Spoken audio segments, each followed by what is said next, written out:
You want to know what the end of a city sounds like? For me, it wasn't the chaos in the streets. It wasn't the crash of falling rooftops, though we heard plenty of that. It was the sudden, heavy silence, the silence of a market abandoned mid-step, bowls tipped over, smoke curling in the early morning air, and the mountain, Vesuvius, towering above us, both roaring and still. My name is Marcus. I worked in Pompeii as a tradesman, delivering olive oil, running errands, greeting neighbors whose faces I knew like my own. I walked these streets every day and believed I understood the city, its rhythm, its safety, its permanence. But on the morning of August 24th, 79 AD, everything changed. At first, the sky seemed unusual, darkening far earlier than it should. I thought a storm had crept in from the sea. Then came the smell, sharp, burning, the scent of sulfur and ash, heavy in the air. Smoke rose from Vesuvius, thin at first, then thickening, black as night, reaching skyward like a column of doom. Birds vanished, even the dogs stopped barking. The city froze. A tremor ran through the ground. I grabbed my wife, Livia, and our young son, Tiber, clutching them to me. Earthquakes were familiar, but this felt different, menacing, urgent. Then came the stones, small at first, then larger, heavier, sharp as knives. Dust choked the streets. The streets I had known my entire life had become a hazard. Mothers held children, neighbors fled, horses screamed, carts overturned. Everywhere I looked, fear had replaced familiarity. I pressed Tiber to my chest, whispering promises I wasn't sure I could keep. Vesuvius roared, not thunder, not the sea. A sound unlike anything I had heard before. Rocks and ash cascaded down its slopes. The ground shook beneath us, as if the city itself might split apart. I wrapped my tunic over my face, trying to breathe, but every inhalation stung my lungs. My son coughed violently, and I held him tighter. I slipped on a broken roof tile. Livia grabbed me, and we pressed forward. Ash fell like scorching snow. Buildings trembled. Walls cracked. The market where I had traded for years was gone.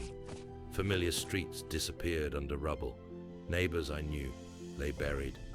I wanted to stop, to help, but movement was survival. We searched for an open space, but ash and debris covered everything.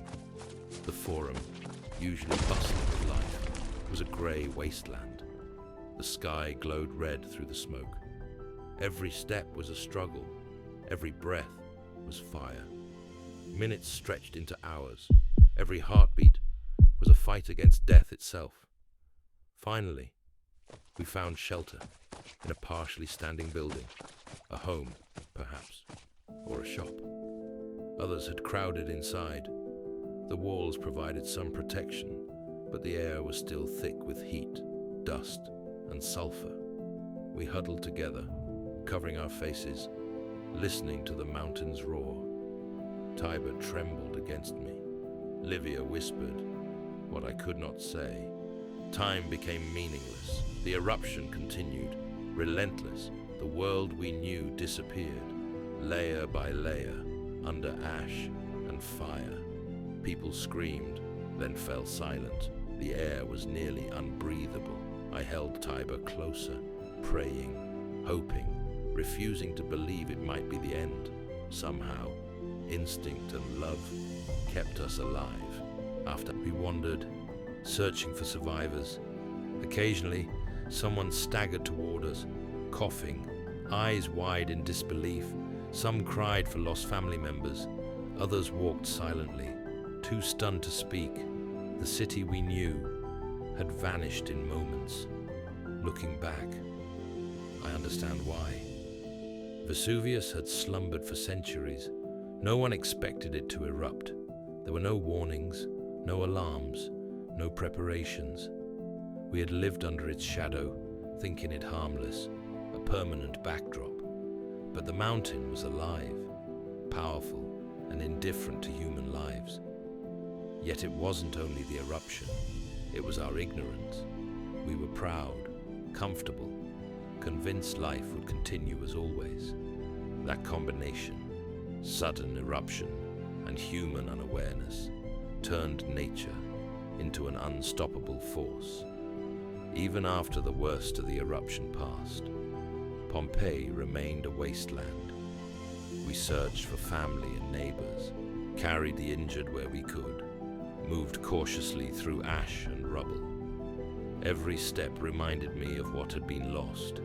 I carried Tiber on my shoulders at times, Livia by my side, and together we navigated what was left. Years later, I still recall that day, the black sky, the roar of Vesuvius, the burning dust in my lungs. I remember slipping, holding my son as stones fell, feeling every second stretch between terror and survival. I remember the smell of sulfur, the heat searing my skin, the trembling ground beneath us. Those moments between disbelief and horror are etched into me forever. Sometimes I walk near Pompeii's ruins. The city sleeps beneath stone, silent and grey. Yet if you look closely, you can almost hear it. The chatter of markets, children's laughter, carts rolling down streets. The ashes fell, but memory rose. The city may be buried, but its story survives. I learned something vital that day. Life can change in seconds. Comfort is fleeting. Nature is stronger than wealth, pride, or planning. Survival isn't merely escaping danger. It's holding on to hope, to loved ones, to life itself. Every moment is precious, every breath a gift. Pompeii taught me humility. I learned to respect the world, cherish my family, and see the value in each heartbeat. Even in the face of total destruction, human courage and love endure. My love for my son and for those who survived with me carried us through. I whisper a warning to anyone who will listen. Life is fragile, the world is powerful, and nothing lasts forever.